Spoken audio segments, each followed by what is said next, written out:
Hey, everybody. Excited to jump into this week's Bible study from the overview of the Bible. So, this week we're going to look at 1st and 2nd Timothy, Titus, and Philemon. I always say the last one wrong. Philemon, Philippi. I've heard a bunch of different ways of saying it. But I'm going to jump straight into it, and we're going to take a look at them more holistically. In the previous ones, we've really kind of gone line by line, section by section, and the interesting thing about 1st, 2nd Timothy, Titus, Philemon, you could read all of them in one sitting. They're very short, they're very brief, but they cover a lot of the same stuff. At least 1st and 2nd Timothy does, and then Titus and Philemon have some differences there, obviously. But if you look at this as we go through it, think of it as Paul writing to them as more of a handover, like he's passing the baton. So a lot of what he's looking at is instructions for the church, instructions for how to be a leader in the church, and what they should look for as they continue to lead. So let's jump into it. So Paul's writing, he's in prison at this moment. He's a little bit older at this time as well. So, and these letters are not really abstract theology. They're final instructions. And it's for sustaining the church after the apostles are gone. So how do I teach the next generation? And so for people who are looking to go into ministry, 1st, 2nd Timothy, and Titus are amazing resources to really look at that, kind of as a handover, like a manual almost for the next generation. So Timothy, you're looking at a few different ones. Timothy's kind of the intellectual area. Titus, you're looking at the moral Wild West is what we kind of put in here. And Philemon, if you're looking at it, it's social injustice inside the church and how it operates in there. So the major themes for this is making sure that we have our ducks in a row, basically, and how do you operate in an environment where there is morally chaos and cultural corruption. And where are we at and what are we doing? And basically the idea is sound doctrine must produce visible godliness and good works. So together.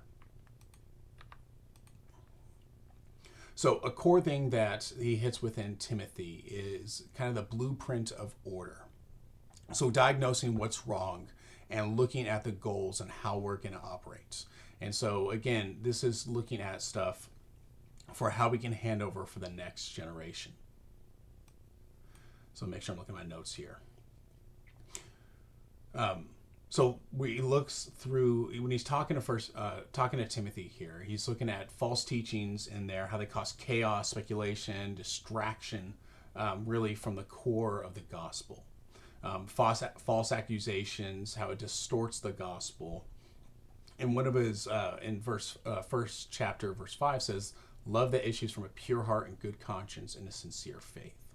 And so we're looking for order in this, but order is not about control, but it's really about protecting the mission of the church, protecting the goal and saving souls. So as much as people like to frame it out of a control standpoint, it's really about protection and protecting the church itself.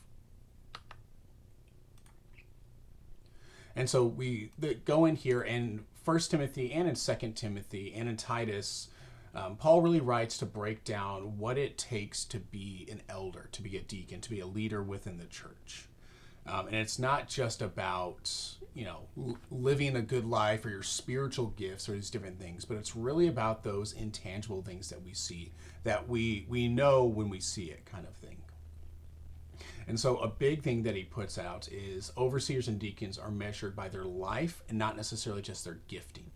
Right, so how do they live? How do they operate? Are they not greedy? Are they, a husband of one wife is a really big thing. Do they guard their heart? Are they careful? Are they loving? Are they kind? He gives a list of these different things for people to look for. And not once does he go through and talk about how good of a speaker they are, how well they are. One thing he does make sure to put in there is that they should speak with, authority. And then that they should still speak from a place of understanding, that they should still have that knowledge. But a lot of what they're looking for is, how do we make sure that these people are morally right? Like, I want to follow someone who's morally just. And then a big example of that, Paul writes for us, is how they take care of their home. And we see throughout Scripture, the home is always the example of how we should operate within the church. If you want to go into ministry, your first church is always your home. How do you operate with your children? How do you operate with your wife, with your husband? How do you do these things properly? And so taking care of your home, taking care of those things is an example and should be kind of your roadmap for how you operate in the church. And so in chapter 3, verse 5, he says, "For if a man knoweth not how to rule his own house, how shall he take care of the church of God?" I always think of that myself when working in ministry. Like my home is always my first church. And so I want to operate in there just like I would in the church. Timothy, in Timothy, 1 Timothy, Paul makes sure to write out how to take care of widows in a few different ways. And pointing out that the church is responsible for care, but not to be irresponsible with that. And the first responsibility falls to the family to take care of them. A lot of this had to do with different time periods, a lot of different corruption that was happening back then, people taking advantage of situations or not taking care of their family and pushing them onto the church when they had a responsibility for their family, or people taking over care of people, but mainly to try to get money out of them. It was a very messed up and interesting time, but Paul wanted to make sure to point that out to make sure that we showed the function of the church and how we should take care of the people around us. So looking at Titus, and we're going to jump back and forth a little bit. At the end, we're going to close up with 2 Timothy, and you'll see a little more why. So we'll jump it back a little bit. So looking at Titus is in Crete, and he's dealing with a lot of cultural corruption there.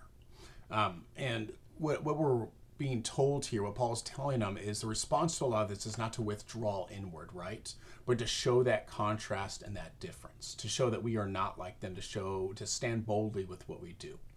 And again, he goes into how we should operate as leaders, right? To embody sobriety, justice, holiness, self-control.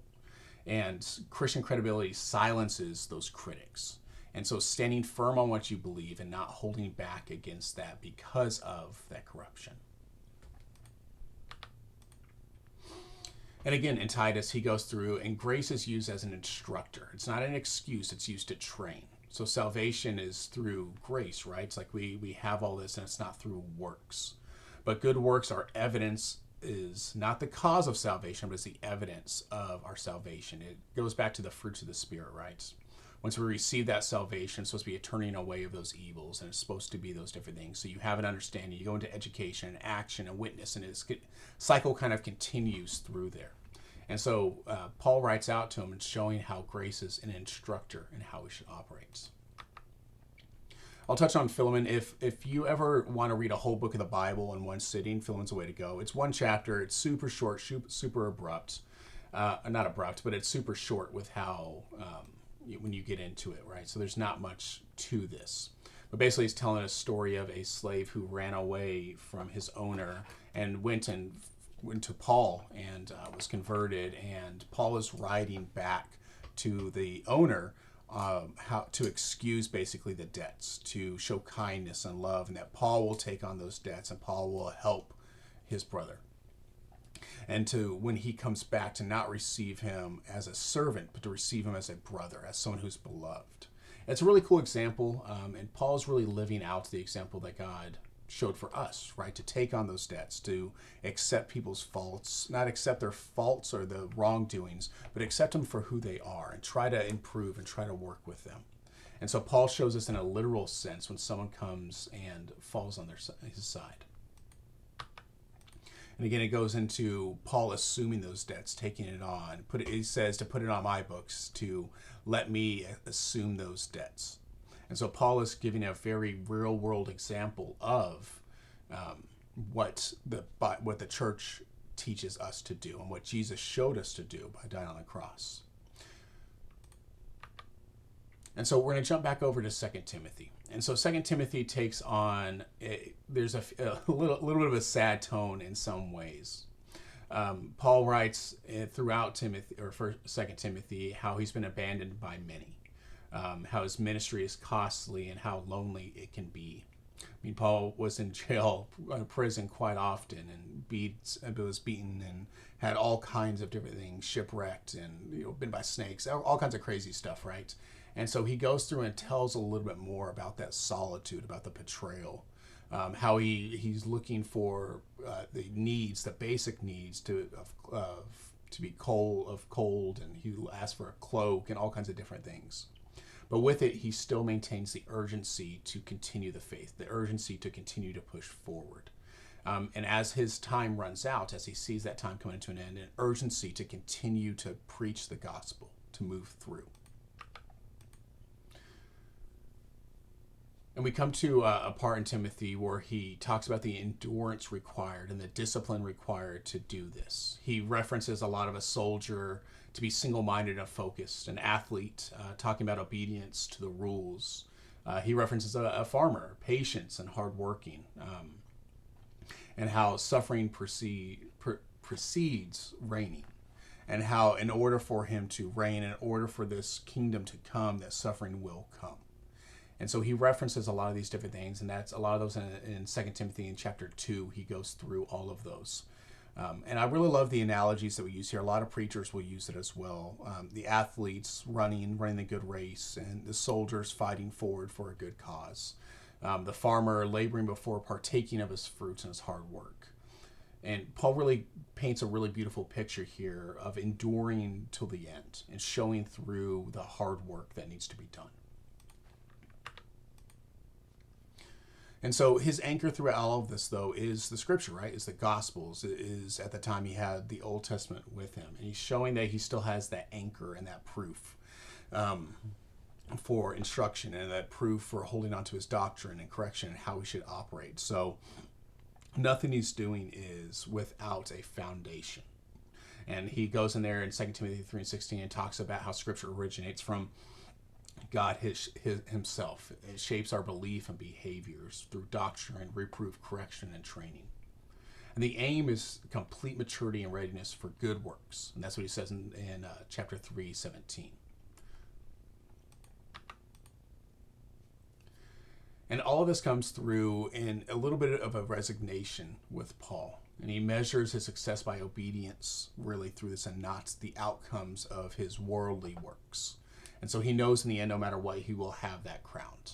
And so even if his ministry ends, his legacy will continue. And this is a model of finishing well, right? He shows in that analogy before of a runner running that race. And he holds on to that analogy through this and finishing the course. Paul really gives a good example through 1 and 2 Timothy, Titus, and Philemon of the portrait of what we can try to be as apostolic leaders, no matter where we are. Being grounded in our theology, understanding the words, understanding what we're talking about, right? Not just speaking out of turn, but understanding where we're coming from. Showing the breaking down of barriers through love and through kindness. Again, going back to showing that grace that he did and taking on those debts and those burdens. And then standing strong through in different cultures, being personally resilient of what you do and what you claim to be, and not backing down like he told Titus. And so all of this, 1 and 2 Timothy, Titus, Philemon, kind of all tie together as Paul writing to pass on the baton for what's next, showing what's to come, and trying to empower a new generation of leaders, empower a new group to take on what's next, and giving them the encouragement as well as the instruction to fight the good fight. Within this, he points out the apostles are gone, and the deposit is now in your hands, right? To keep it moving, keep it going, and to fulfill the ministry. And that's our overview of 1, 2 Timothy, Titus, and Philemon. Thank you.